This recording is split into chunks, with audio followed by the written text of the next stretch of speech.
안녕하세요, 홍대입니다. 오늘 보여드릴 영상은 올류 액센트 1.4 MPI 부동액 완전 교환과 부동액 보조통 이동입니다. 현대기아의 부동액이 과거에는 녹색이었는데 최근 붉은색으로 바뀌었기에 시대 흐름에 맞추어 이 차량의 부동액도 핑크색으로 바꾸어 보겠습니다. 그리고 액센트 디젤의 순정 부품을 사용하여 부동액 보조통을 엔진 좌측으로 이동시켜 효율을 향상시키도록 하겠습니다. 이 차량에 설치되는 부품이기에 별다른 가공 없이 개조가 가능합니다. 부동액 보조통을 이동시키려는 목적은 이 차량은 부동액 보조통이 라디에이터 뒤쪽에 위치하고 있어 냉각수가 얼마나 있는지 확인이 어렵고 라디에이터의 열과 엔진열을 고스란히 받고 있어 보조통에 있는 부동액이 끌어넘치는 사례와 더불어 안에 있는 호스의 변형으로 부동액이 이동하지 않는 사례가 있습니다. 원활한 부동액 배출 작업을 위해 주차 진입판을 이용하여 차량의 하부 공간을 확보합니다. 부동액 배출구를 보려면 10mm 복살로 앞쪽 하부 커버 고정 볼트 5개를 풀어 언더커버를 탈거합니다. 탈거된 언더커버 안쪽으로 구멍들이 있는데 지금 보고 계시는 동그란 것이 부동액 배출구입니다. 밸브를 열어야 배출이 시작되는데 배출 플러그에 접근하려면 뒤쪽에 있는 커버도 제거해야 합니다. 어쩔 수 없이 두 번째 언더커버 고정 볼트도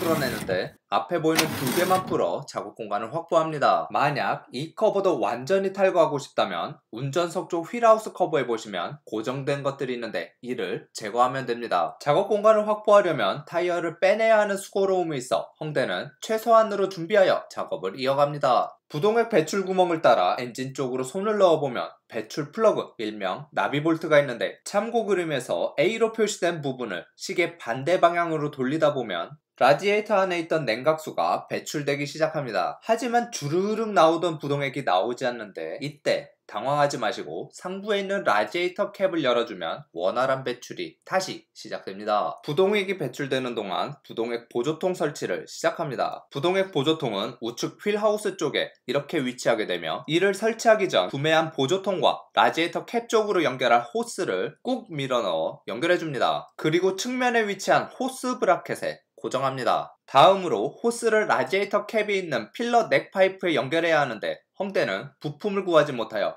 이 호스가 짧아 개조를 진행합니다. 그 전에 부동액 보조통을 10mm 볼트로 고정하는데 아래 휀다 쪽을 먼저 체결하고 휠하우스 쪽을 체결합니다. 순서를 바꿔도 상관없으나 반대로 하면 쉬운 체결이 이루어지지 않으니 참고하시기 바랍니다. 마지막으로 부동액 보조통을 공구를 사용하여 체결 토크 1에서 1.2kg 중으로 체결합니다. 액센트 순정품의 리저버 호스를 이쪽을 지나 라디에이터 캡으로 가면 끝인 작업인데 홍대는 아반떼 부품을 사용하여 개조를 진행합니다. 기존에 달려있던 호스를 라디에이터 보조통 캡으로부터 제거합니다. 액센트 순정품을 구매하신 헝그리다이어님은 제거 후 폐기하시면 됩니다. 부동액 보조통에서 나온 호스를 워셔액 통이 있는 전판넥 안쪽으로 지나는 라인을 잡아 라디에이터 필러 파이프까지 연결합니다. 하지만 홍대는 호스가 짧은 만큼 파이프를 설치하여 양쪽의 호스를 파이프에 연결하도록 하겠습니다. 연결된 호스와 파이프를 길이에 맞게 정리하고 라디에이터에 있는 고정 클립에 파이프를 고정해야 하는데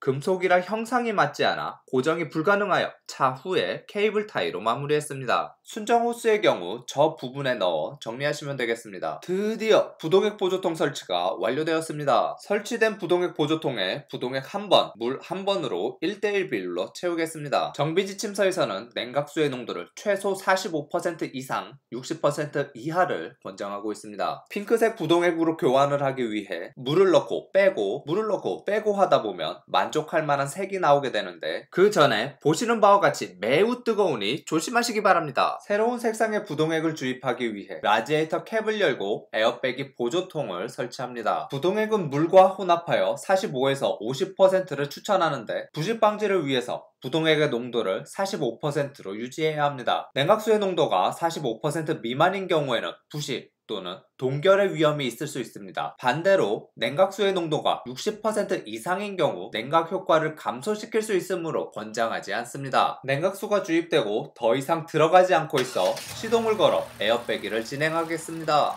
정비지침서에서는 냉각수가 순환이 될 때까지 무부하 운전을 실시하고 냉각팬이 3에서 5회 작동할 때까지 에어빼기를 실시하라고 되어 있습니다. 그리고 냉각수 교환 후 2-3일 정도 냉각수 보조통의 수위를 확인하라고 되어 있으니 참고하시기 바랍니다. 에어빼기가 완료되었으므로 에어빼기 보조통을 닫고 시동을 꺼줍니다. 에어빼기 보조통을 제거하는데 냉각수가 비어있다면 부족한 만큼 채워주고 라지에이터 캡을 시계 방향으로 꾹 누른 상태로 닫아줍니다. 마지막으로 열어놓았던 하부 커버 주위를 깨끗하게 닦아주고 고정 볼트를 빠짐없이 고정하면 드디어 모든 작업이 완료되었습니다. 항상 안전에 유의하여 작업하시기 바랍니다. 오늘도 수고 많으셨습니다.